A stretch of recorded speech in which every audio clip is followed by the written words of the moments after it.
တားစုတွေနဲ့အတူကအသက်ရှင်နေဖျားခင်ရဲ့ဘုရားတော်ကိုလေ့လာရမှာဖြစ်တယ်။အာမင်။ကျွန်တော်ကိုယ်တိုင်တော့ဒီလို Bible study ဒီလိုလုပ်တာတော့အဲ့လိုပေါ့နော်တင်တာမျိုးတွေတော့မရှိပေါ့နော်။ဒါကြောင့်မို့ပထမဦးဆုံးချိန်လေးဖြစ်တယ်။ဘုရားကိုလည်းယေရှုတင်တယ်ပေါ့နော်။ဒီနေ့မှာတော့ကျွန်တော်တို့အတူကလေ့လာမယ်။နောက်ပတ်တော်ကတော့ဖိလိပ္ပိဩဝါဒစာခန်းကြီး၄အခန်းငယ်10ကနေ73ထိပေါ်လေ့လာမှာဖြစ်တယ်။ဖိလိပ္ပိဩဝါဒစာခန်းကြီး၄ခန်းငယ်10ကနေ73ဖြစ်တယ်။ဒီနှုတ်ပတ်တော်ကကျွန်မရဲ့ဘဝအတားတွေမှာအင်မတန်မှကိုကောင်းကြီးဖြစ်တဲ့နှုတ်ပတ်တော်လေးဖြစ်တယ်။ကျွန်မကိုယ်တိုင်လည်းခွန်အားယူရတဲ့နှုတ်ပတ်တော်ဖြစ်တယ်ပေါ့နော်။အဲ့တော့အဲ့ဒါလေးထုတ်ပြလို့ရတယ်နော်။အဲ့တော့ကျွန်တော်တို့ဒါကိုသွားခင်ပါဘောနော်Bible study တော့ခဏလေးစက္ကန့်ချင်ပါတယ်ကောင်းသောဖာဂရေဂျီဆိုကိုချီးမွမ်းပါတယ်တာယာတော်နဲ့ခင်းမှာကိုရဘုရားကိုချစ်တဲ့သားသမီးများနဲ့အတူကမိတ္တဟာဖွင့်လေဒီနေ့ကိုရရဲ့အသက်ရှင်တဲ့နှုတ်ကပတ်တော်တွေကိုပြန်လေလေ့လာရမှာဖြစ်တဲ့အတွက်ယေရှုတင်တယ်တန်ရှင်သောဝိညာဉ်တော်ဘုရားသားသမီးတယောက်စီတိုင်းရဲ့နှလုံးသားများများဖွင့်ပေးပါနားလည်နိုင်ရတဲ့ခွင့်ကိုလည်းကိုတော်ပေးပါဝိညာဉ်တော်ဘုရားကိုယ်တိုင်သားသမီးတယောက်စီတိုင်းကိုစကားပြောတော်မူပါဖဒီနေ့သမီးရဲ့နှုတ်ကပတ်ရှာကိုလည်းတန်ရှင်သောဝိညာဉ်တော်ဘုရားပေးပေးပါအေးရမှာကိုရလွတ်လပ်စွာနဲ့လှုပ်ရှားပါကိုရဘုရားခင်သက်တော်ရဲ့အနံပြီးမှာယေရှုနာမနဲ့ဆက်ပြပါရဟာအာမင်အဲဆိုရင်ခုချိန်မှာအတူကဖတ်ဖို့ရအတွက်ဖိလိပ္ပိဩဝါဒစာခန်းကြီး၄အခန်းငယ်10ကနေ73 1 2 3ယခု၌လေတင်တို့သည်ငါ့ကိုကြည့်ရှုပြုစုခြင်းသောစေတနာစိတ်နှင့်ပြည့်စုံပြန်သည်ဖြစ်၍ငါသည်သခင်ဖျား၌အလွန်ဝမ်းမြောက်ခြင်းရှိ၏ထိုစေတနာစိတ်သည်အထက်ကရှိတော်လဲပြုစုရသောအခွင့်မရှိ၏ထိုသို့ငါဆိုသောကိုယ်တိုင်စင်ရဲ့ခြင်းကိုရည်မှန်း၍ဆိုသည်မဟုတ်အကြောင်းကငါသည်တွေ့ကြုံရသောအချင်းရာတို့၌ရောက်ရသောစိတ်ရှိအပ်သောငါတင်မိ၏ရှုတ်ချခြင်းကို၎င်းကျွေဝခြင်းကို၎င်းခံတတ်၏ဝါစွာစားခြင်းမွတ်တဲ့ခြင်းစည်းစိမ်ရှိခြင်းစင်ရဲ့ခြင်းတို့ကိုခံရသောငါအရရတို့၌အရာရာ၌တင်မိ၏ငါတို့ခွန်အားနှင့်တည်ဆုံစေတော်မူသောခရစ်တော်အားဖြင့်တတ်တော်မူတော်ကိုငါတတ်ဆွမ်းနိုင်၏အာမင်ဒီနှုတ်ကပတ်တော်ကိုရေးသားထားတဲ့သူကတော့တမန်တော်ရှင်ပေါလုဖြစ်ပါတယ်သူကဘယ်လိုအခြေအနေမျိုးမှာရေးထားလဲဆိုရင်တော့ယောမမြို့မှာသူကအကျဉ်းချခံနေရတဲ့အချိန်မှာရေးထားတာဖြစ်ပါတယ်ဒီရဲ့နှုတ်ကပတ်တော်သူရေးတဲ့အချိန်ကကြတော့သူ့မှာအခက်အခဲတွေအများကြီးရှိတယ်ထောင်ထဲမှာရှိနေတဲ့အချိန်ဖြစ်တယ်အချိန်မရွေးတည်တဲ့ချမှတ်ခံရမယ့်အခြေအနေမျိုးမှာဒီရဲ့နှုတ်ကပတ်တော်ကိုသူကရေးသားထားတာဖြစ်တယ်ပေါ့နော်AD 60နဲ့62အတွင်းမှာရေးသားခဲ့တယ်လို့လည်းဒီမှာပေါ့နော်တွေ့ရတာဖြစ်တယ်ဒီတမန်တော်ရှင်ဘောလူကဆိုလို့ရှိရင်ဒီကျမ်းပိုက်ကိုလူတွေအတွက်ရေးတယ်ဆိုရင်တော့ဖိလိပ္ပိအသင်းတော်အတွက်ရေးတာဖြစ်တယ်ဒီမှာဆိုလို့ရှိရင်ပေါ့နော်ကျွန်တော်တို့နှုတ်ကပတ်တော်ကိုမသွားခင်မှာသူတို့ရဲ့background တွေကိုကြည့်တဲ့အခါမှာပေါ့အင်မတန်ကိုဘယ်လိုပြောလဲဆိုတော့ခွန်အားရစရာကောင်းတယ်ပေါ့နော်တမန်တော်ရှင်ဘောလူကဆိုလို့ရှိရင်အေဖက်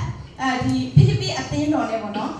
တကယ်ကိုကောင်းမွန်တဲ့ဆက်ဆံရေးတွေရှိတယ်ဆိုတဲ့အရာကိုလည်းတွေ့ရတာဖြစ်တယ်ပေါ့နော်။ဘာလို့လဲဆိုတော့ဖိလိပ္ပိအသင်းတော်ကလည်းဒီတမန်တော်ရှင်ပေါလုပေါ်မှာခြေဆုပ်ပြုတယ်ပေါ့။ဒီသူခြောက်ထဲမှာရှိနေတဲ့အချိန်မှာပေါ့နော်ဒီသူတို့ဂယုစိုက်ပေးတယ်တမန်တော်ရှင်ပေါလုအပေါ်မှာပေါ့နော်။အဲ့တော့ခါကျတော့ရှင်ပေါလုကနေပြန်ပြီးတော့မှခြေဆုပ်တင်တဲ့အနေနဲ့ဒီရဲ့စာကိုရေးသားခြင်းဖြစ်တယ်ပေါ့နော်။ဒီနှုတ်ပတ်တော်ကိုဒီတမန်ကျမ်းစာကိုရေးသားခြင်းဖြစ်တယ်ဆိုတဲ့အရာကိုတွေ့ရပါတယ်အဲ့တော့ပေါလုဒီယာကိုရေးတဲ့ရွေချက်က3ချက်ရှိပါတယ်ခုနကပြောသလိုပဲနံပါတ်1ကတော့ဒီဂျေစုတင်ကြောင်းပေါ်ပြဖွင့်အတွက်ပြောတဲ့အရာဖြစ်တယ်နံပါတ်2ကတော့ဗာလဲဆိုတော့ဒီဖိလိပ္ပိယူရတွေကိုအားပေးဖို့ရန်အတွက်ဖြစ်တယ်ပေါ့နော်ဘယ်လိုမျိုးလဲဆိုတော့အသင်းတော်ဟာဘယ်လိုအခြေအနေမျိုးမှာမဆိုဖျားသခင်ရဲ့ကြွယ်ကာခြင်းအဲမှာရှိရဲဆိုတဲ့အရာသူ့ရဲ့ဘဝအသက်တာနဲ့ပတ်သက်ပြီးတော့မှဒီ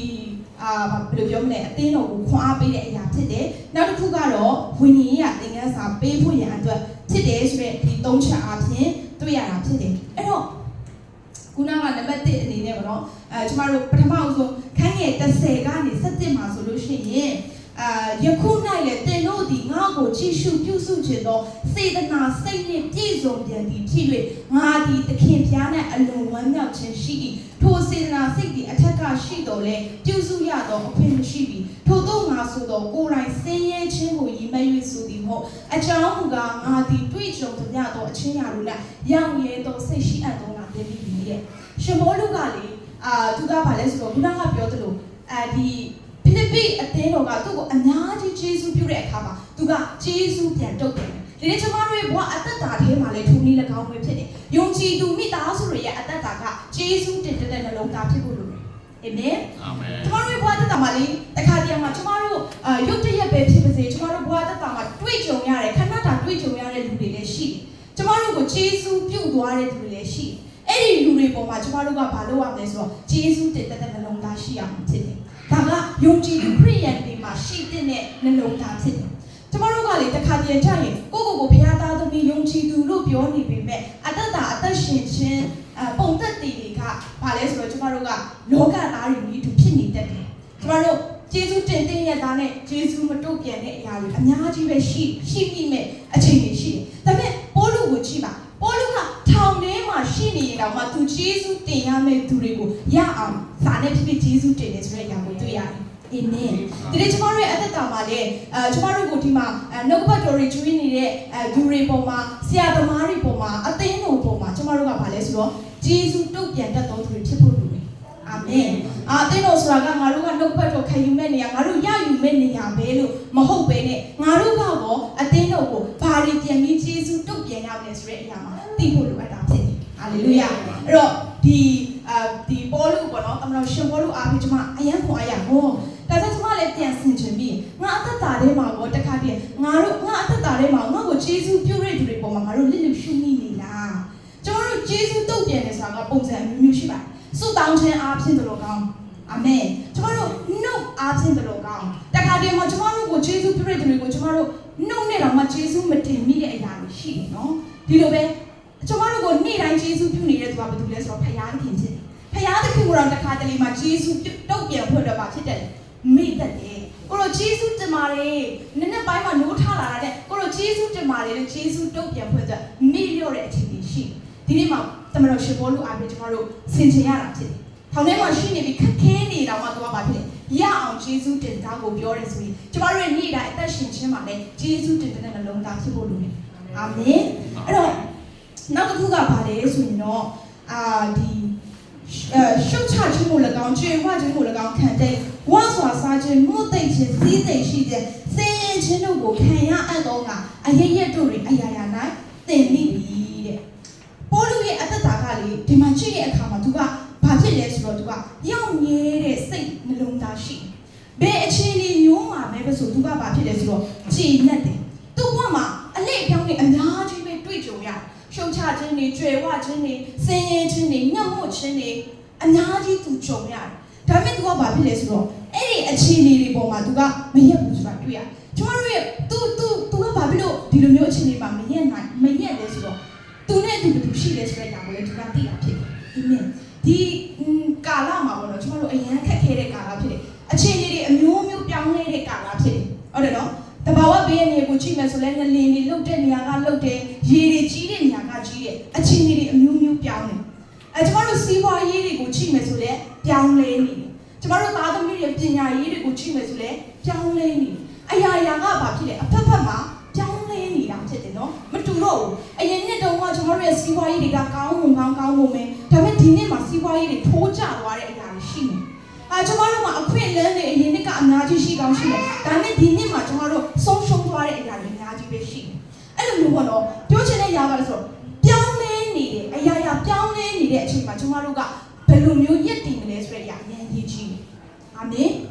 တမန်တော်ရှင်ဘောလူကလေသူ့ဘဝမှာအမျိုးမျိုးတွေ့ကြုံခဲ့ဒါပေမဲ့သူအမျိုးမျိုးအလှည့်အပြောင်းတွေကြုံတွေ့ပေမဲ့သူကခရစ်တော်ထဲမှာရှိတဲ့အခါမှာသူအချိန်တိုင်းမှာညီတက်တာဖြစ်တယ်အာမင်ဟာလေလုယာဒီနေ့ကျွန်တော်တို့ဘဝအသက်တာမှာလေဒီနောက်ဆုံးသောကာလနီးလာလေဒီလိုအချိန်တိုင်းရောက်လာလေကျွန်တော်တို့ရဲ့နှလုံးသားတွေကျွန်တော်တို့ရဲ့အသက်တာကခရစ်တော်ထဲမှာရှိဖို့အင်မတန်အရေးကြီးတယ်။ဘာဖြစ်ဆိုတော့စစ်မှန်တဲ့ညီသက်ခြင်းကဖျားစီကပဲလာတာဖြစ်တယ်။အာမင်။အဲ့တော့တမန်တော် ကဆိုရင်ဘယ်နှစ်တည်မလဲဆိုတော့ကို तू မသိဘူးတည်ပိတ်ချဖို့ရအတွက်ဘာဖြစ်လဲစောင့်ဆိုင်နေရတဲ့လူတယောက်လိုမျိုးဖြစ်နေတယ်သူ့ရဲ့အခြေအနေကိုကြည့်မယ်ဆိုလို့ရှိရင်ဒါပေမဲ့သူ့ရဲ့ဘဝအသက်တာဘာဖြစ်လဲအယံကိုငြိမ်သက်တယ်ဘာဖြစ်လဲကျေးဇူးတော်သူများကိုဘာဖြစ်လဲတင်နိုင်တယ်ဒါကျွန်တော်တို့ဒီကာလမှာကျွန်တော်တို့ကျေးဇူးတင်ပါဆိုတင်နိုင်တာ